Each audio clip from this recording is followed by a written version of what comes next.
रहमत बीबी को रोजे की हालत में जब उसकी बहू ने धक्के देकर घर से बाहर निकाल दिया, वो रोजे की हालत में थी। शदीद गर्मी पड़ रही थी तो रहमत बीबी बिल्कुल बेसहारा हो चुकी थी। वो रोती तड़पती हुई एक झील के किनारे पेड़ के पास जाकर बैठ गई। उसकी हड्डियों में इतनी जान नहीं थी, लेकिन वो हर हाल में रोजा रखती। उसका कहना यह था कि शायद मेरी जिंदगी में अगला रमजान आए या ना आए, मैं इस रमजान में तो नेकियां करूं। अब वो बिल्कुल निढाल हो चुकी थी। इफ्तारी का वक्त हो रहा था। रहमत बीबी को अपने अल्लाह के घर से बहुत उम्मीद थी। फिर एक ऐसा मौजज़ा हुआ कि इधर मस्जिदों में रोजा खोलने का ऐलान हुआ और उधर एक चिड़िया मुंह में खजूर लेकर आई और उसने रहमत बीबी के मुंह में खजूर डाल दी, जिससे रहमत बीबी ने इफ्तारी की। उसकी आंखें आंसुओं से नम थी और वो अपने परवरदिगार का शुक्र अदा कर रही थी।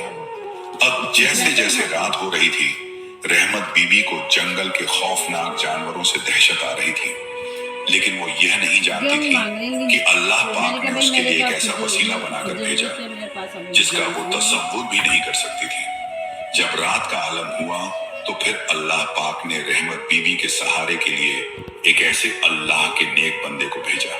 अल्लाह की जात ऐसे बंदे को कैसे तन्हा छोड़ सकती है जो उसी पर भरोसा रखता हो। फिर रहमत बीबी उस नेक इंसान के साथ जिंदगी गुजारने लगी। उसकी बहू के साथ फिर अल्लाह ने क्या मामला किया, किस अजाब में मुब्तला किया और कैसे उसकी बुरी हालत हुई और फिर किस तरह उसे अपनी सास का एहसास हुआ। आइए सुनाते हैं आपको यह दर्द भरा वाकया।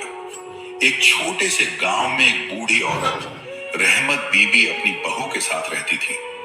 रहमत बीबी एक नेक दिल इंसान थी जो अपनी जिंदगी का ज्यादातर वक्त इबादत और जिक्र इलाही में गुजारती थी। रमजान का बाबरकत महीना आया तो वो हर रोज रोजा रखती। चाहे जिस्मानी कमजोरी कितनी ही क्यों ना हो, वो रोजा नहीं छोड़ती थी। वो अपनी बहू को भी यही तालीम दिया करती थी कि ऐ बहू, रमजान का रोजा जरूर रख, 5 वक्त की नमाज पढ़, यही नेकी हमारे साथ जाएगी। हमें अल्लाह का शुक्र अदा करना चाहिए कि हमारी जिंदगी में यह बाबरकत महीना फिर से आया है। इस महीने की इबादत से अल्लाह पाक इंसान के तमाम पिछले गुनाह माफ कर देता है। लेकिन उसकी बहू एक कान से सुनती और दूसरे से निकाल देती। वो दीन के मामले में दिलचस्पी ही नहीं रखती थी। ना ही वो रोजा रखती, ना रहमत बीबी को रोजा रखने की तरकीब देती थी। रहमत बीबी बेचारी अपने कांपते हुए हाथों से सहरी बनाती और रोजा रख लेती। उसकी बहू तो इस पर इसलिए नाराज होती थी कि उसकी इबादत और कमजोरी घर के कामों में रुकावट बनती है। एक दिन रहमत बीबी की बहू अपनी सास से तंग आ गई और कहने लगी, तेरी एक रोटी से मेरा शौहर गरीब नहीं होने वाला। क्यों तू सारा दिन अपना मुंह बांध कर रखती है?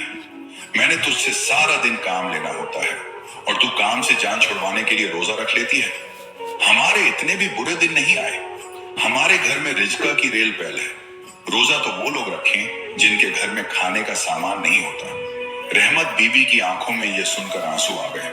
वो अपनी बहू को समझाने लगी, बेटी, अल्लाह के कहर से डर और तौबा कर। तू कैसी बातें कर रही है? रिज्क देने वाली जात अल्लाह ताला की है और वो तेरे गुरूर की वजह से ये रिज्क छीन भी सकता है। रोजा तो हम अल्लाह की रजा के लिए रखते हैं और इसमें भी हमारा ही फायदा है। हमारे पिछले गुनाह माफ हो जाते हैं। लेकिन रहमत बीबी की बहू बोल उठी, मैं तेरी नसीहतें सुन सुनकर तंग आ चुकी हूँ। तू खुद तो इस उम्र में रोजे रखकर अपनी और हमारी जिंदगी मुश्किल बना रही है। आखिरी बार कह रही हूँ, या तो तू रोजा रखना छोड़ दे, घर के काम दिल लगाकर कर लिया कर, या फिर हमारा ये घर छोड़ दे और निकल जाए यहाँ से। रहमत बीबी ने कोई जवाब ना दिया और चुपचाप जाकर जोहर की नमाज अदा करने लगी। वो रो रो कर अल्लाह से दुआ मांगने लगी, या अल्लाह, मेरी बहू को हिदायत अता फरमा और उसे नमाज पढ़ने की तौफीक अता फरमा। ऐ अल्लाह पाक, काफिर में और मुसलमान में एक नमाज का ही तो फर्क है। ऐ परवरदिगार, इस बंदी पर अपना खास करम अता फरमा। फिर जैसे तैसे रहमत बीबी नमाज से फारिग होकर घर के बचे हुए काम करने लगी। शाम को इफ्तारी की, ईशा की नमाज अदा की और चुपचाप सो गई।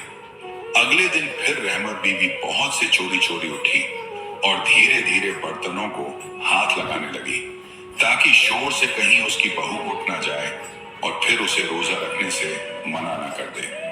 उसने चुपके से सेहरी बनाई और रोजा रख लिया, नमाज पढ़ी और कुरान की तिलावत की। जब काफी दिन चढ़ चुका तो उसकी बहू उठ गई और उसे जब पता चला कि इस बुढ़िया ने आज फिर रोजा रखा है तो वो गुस्से से तैश में आ गई और कहने लगी, बहू बोल उठी, मैं तेरी नसीहतें सुन सुनकर तंग आ चुकी हूँ। तू खुद तो इस उम्र में रोजे रखकर अपनी और हमारी जिंदगी मुश्किल बना रही है।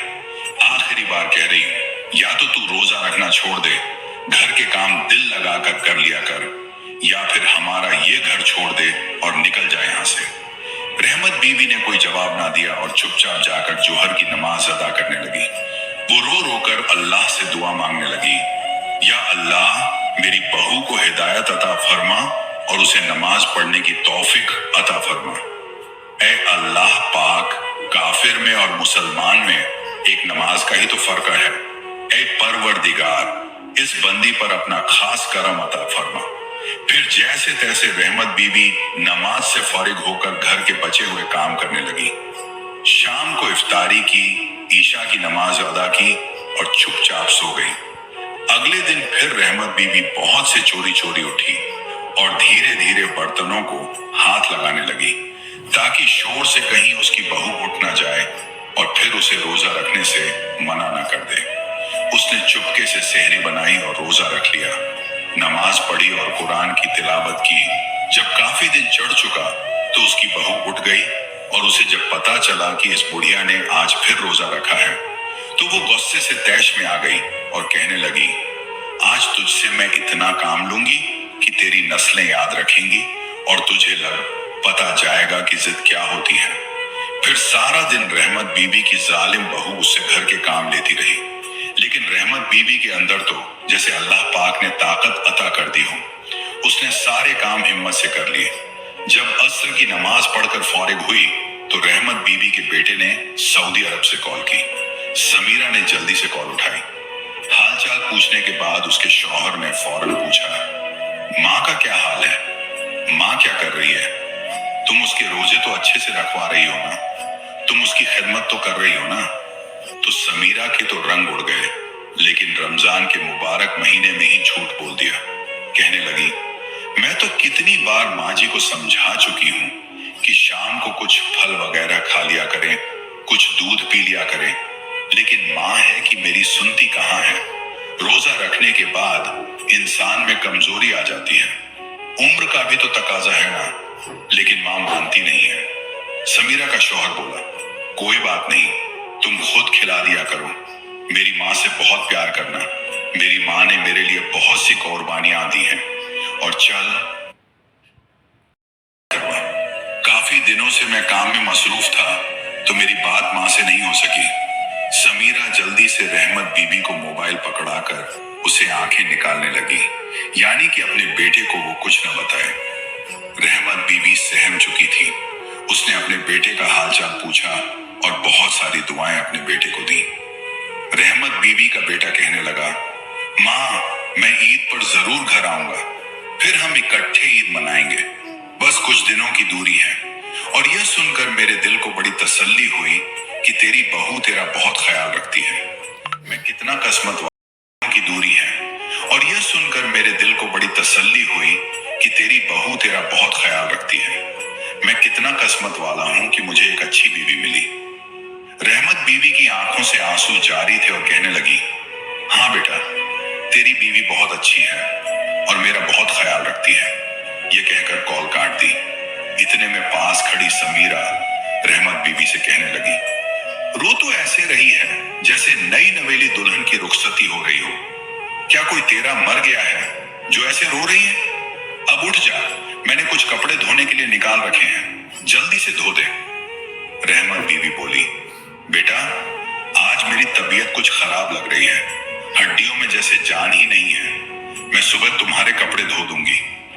लेकिन समीरा की आंखों में तो खून उतर आया था। वो कहने लगी, रोजा रखने के लिए तुझ में बड़ी ताकत आ जाती है, काम से बचने के लिए हड्डियां दुखती हैं। आज आज मैं भी देखती हूँ कि तू कैसे इफ्तार करती है।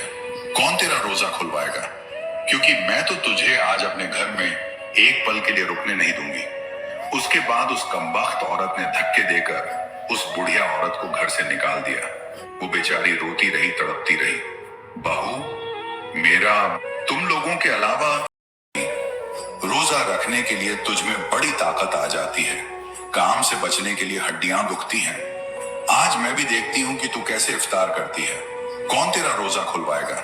क्योंकि मैं तो तुझे आज अपने घर में एक पल के लिए रुकने नहीं दूंगी। उसके बाद उस कमबख्त औरत ने धक्के देकर उस बुढ़िया औरत को घर से निकाल दिया। वो बेचारी रोती रही, तड़पती रही। बहू, मेरा तुम लोगों के अलावा इस दुनिया में है ही कौन? मैं कहां जाऊंगी? कम से कम रोजे की हालत में तो मेरा कुछ लिहाज कर। लेकिन उसकी बहू ने उसकी एक न सुनी और कहने लगी, जिधर मर्जी जा, मेरे घर में तेरे लिए कोई जगह नहीं। फिर उसने रहमत बीबी को एक छोटी सी पोटली में उसके कपड़े दिए और धक्के देकर घर से बाहर निकाल दिया। रहमत बीबी रोते हुए घर से निकल पड़ी और चलते चलते एक झील किनारे आ गई। नमाज का भी वक्त हो चुका था। रहमत बीबी ने जल्दी से झील से पानी लेकर वुजू किया और अपनी कपड़ों वाली पोटली खोली। उसमें से अपना एक दुपट्टा निकालकर बिछाया और उसी पर नमाज अदा करने लगी। अल्लाह का शुक्र अदा करके वहीं झील के करीब दरख्त के नीचे बैठ गई। उनका दिल दुख से भरा हुआ था, लेकिन उनका ईमान मजबूत था। फिर रहमत बीबी ने दुआ की, या अल्लाह, मेरे रोजे को कबूल फरमा और मुझे सब्र अता कर। शाम होने को थी और वो इफ्तार के वक्त का इंतजार करने लगी, लेकिन उसके पास कुछ खाने को तो था नहीं। वो बस दरख्त के साथ टेक लगाकर मदहोश सी लेटी रही। जैसे ही मगरिब की अजन का वक्त हुआ, रोजा खुलने के ऐलान के साथ ही एक चिड़िया उड़ती हुई रहमत बीबी के पास आई और अपनी चोंच में से खजूर निकालकर रहमत बीबी के मुंह में डाल दी। रहमत बीबी के तो आंसू रुकने का नाम नहीं ले रहे थे। वो गौर से कभी चिड़िया को देखती, कभी आसमान की तरफ देखकर अल्लाह पाक की चाँद का शुक्र अदा करती। रहमत बीबी के दिमाग में अचानक अपनी बहू का ख्याल आया कि मैंने तो सिर्फ अपने बेटे को परदेश जाते वक्त इसलिए रोकना चाहा था कि मेरा एक ही तो बेटा था और मैं अपनी नजरों से ओझल उसे नहीं करना चाहती थी। लेकिन मेरी बहू ने मेरी